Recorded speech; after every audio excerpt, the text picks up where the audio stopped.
6.3 is all about estimating.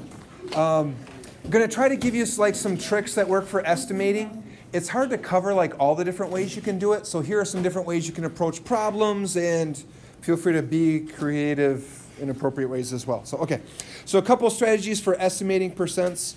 One, round the numbers to compatible numbers. So round the number to compatible numbers.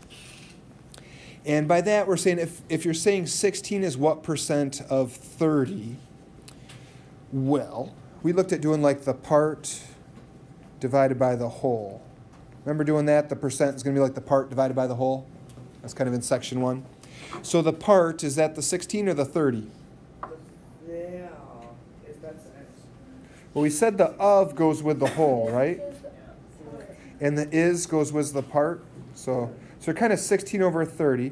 If we could divide that and get a decimal, do you agree we could change the decimal to a percent? But since we're in this section like estimating, typically if you're doing it the way the book wants you to, you shouldn't have to use a calculator, and 16 divided by 30 would be a real drag without a calculator. But how could you massage one or both of those numbers? Katie? You round 16 down to 15. Yep. So maybe I should be doing like my little squiggly, my approximately equals to. That's about the same as 15 over 30, which is 0.50 or 0.50, which we know is what percent? Which is 50%. So 16 over 30 is about 50%. Some people maybe looked at that, and instead of changing the 16, they changed the 30 to 32. So if you did 16 over 32, that also gives you the 0.5 or the 50%. Typically when you get to the quiz or the test, like for grading this, I'm going to try to write the questions where hopefully there's a certain way that jumps out, kind of like this one, that you'll be like, oh, 16 is real close to 15, or 30 is real close to 32, you know. But typically if you do something that seems reasonable, I'm going to give you credit. Fair enough? Mm-hmm. Another kind of strategy is to use a fraction that's close to the given percentage. That's close to the percent. And if you think back to fractions that we did before, 25%, that's going to be what fraction?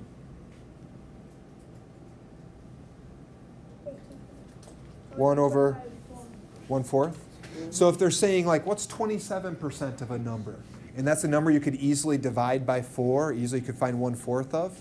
Round the 27% to 25 and divide it by 4.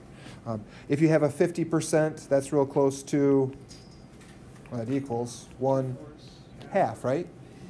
So 50% is 1/2. So if you get like what's 48% of something or 53% of something, you could possibly use that to help. 33%, technically 33.3 repeating percent, is 1 over 3.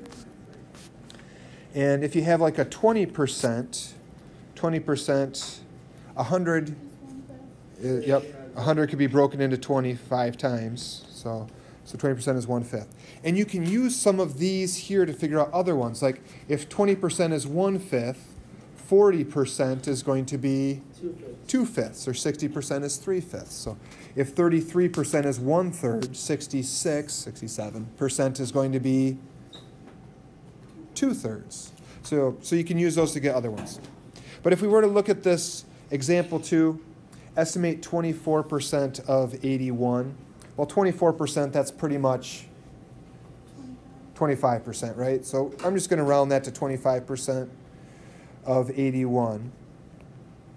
Do you agree we could say 1/4 of 81? Yes. So 1/4 times 81, which really becomes 81 over 4. We all right? We did this a little bit last year in Math 7, if you did, or maybe you got it Math 6 too. In looking at this, 81 divided by 4, it doesn't work out real nicely, but if we change the 81 to 80, 80 divided by 4, that just equals 20. So yeah, I would go with something like that. So you're typically looking for, how could you take and change the numbers a little bit to get something that you wouldn't need a calculator for, and you're not stuck doing like 81 divided by 4, 2 minus 8, you know, pull down the 1. You know, so you're not doing all kinds of crazy stuff like that. Good? Example 3, 9%. Well, let's change the 9% to 10%. We didn't really talk about 10%, but so we're going to do 10% of 800 work for you? 800 seems pretty reasonable. Well, if you want 10% of a number, you could look at it one of a couple ways. You could say, well, 10% is 1/10, right? This is 1/10 of 100. And when we do 1/10 of 800, what does that do to my 800? Makes it 80. Exactly. That 10% just takes that decimal and moves it one place. So that ends up being 80. If we wanted 1%, we'd have to move the decimal place one more time. So we'd have to move it 2 places, or take the 80 and move it again. So 10% you move it 1 jump, 1% you move it 2 jumps. Fair enough? And I know we did some of that in Math 7 at least. Let's say you were to get so that's our 10%. Good, move it 1 jump. I can't help myself, if we were looking for 15% of 800, well, we just found 10% is 80, right? How could we find 15%? Go for it, Katie. So half of 10% is 5%, agreed? Half of 80 then is 40. So if 10% is 80, 5% will be 40. So if we want 15%, we add these two together, and we could add these two together. So 15% is 120. So you can kind of find some weird percents by doing it that way. Well, I could find 10%. Well, what's half of 10? And so like I said at the very beginning, some of it is just kind of being creative, kind of trying some things and getting it to work. So very final one. If we take this, what's the shaded area?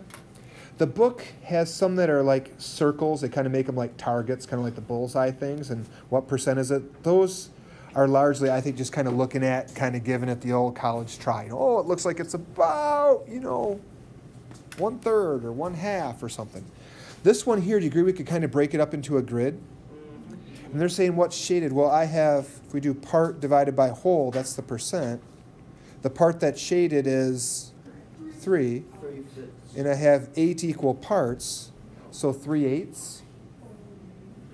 Which isn't insanely easy. It was on one of the ones that the book said you should memorize. But do you guys remember what 1/8 is? Does anybody remember 1/8 from section 1? 1/8 is 0.125. So if I do 3 times that, I'm going to get 3/8, right? So 3 times 0.125 ends up being 0.375. This is kind of at the limit of what I'd expect you to know, but it's a cool question. So if I get a 0.375, final step, what percent is that going to be? I have a decimal. 37.6%. Perfect. Yep. You move the decimal point 2 places, change it to a percent. So it's about 37.5% or about 38%, something like that. If I lost you there a little bit, push comes to shove, you say, if I cut it right there, do you agree I have 50% on this side? I have 50% on this side. Then you say, okay, of this 50% right here, how much is shaded? Little less than 40 maybe, because it's in 4 chunks instead of 5. So guess that way.